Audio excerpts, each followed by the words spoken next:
Thank you very much, Your Excellency.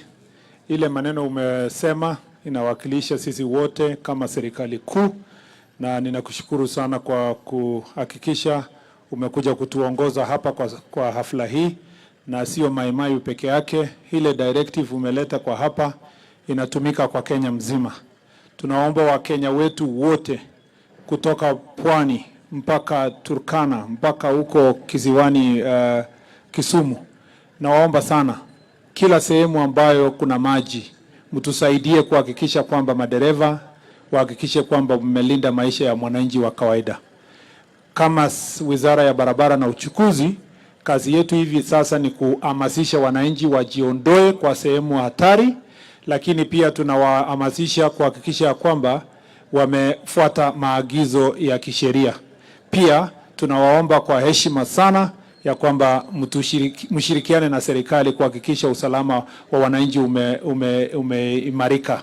Mwisho, idara yetu ya barabara ikiwa pamoja na Kena wako tayari. Tumeweka makontrakta kwa kila kona ya Kenya kuhakikisha kwamba pahali ambapo tunaweza tunafungua barabara kwa haraka, na pia ngao national government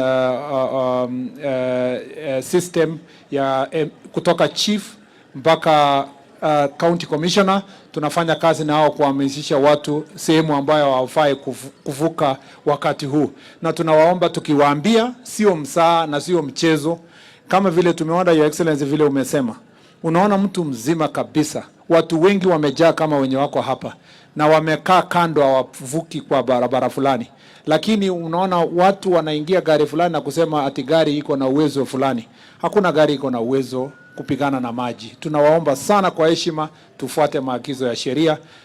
Mbali na hayo, nashukuru Your Excellency the Deputy President for leading national government efforts, and we are ready and here to serve the country.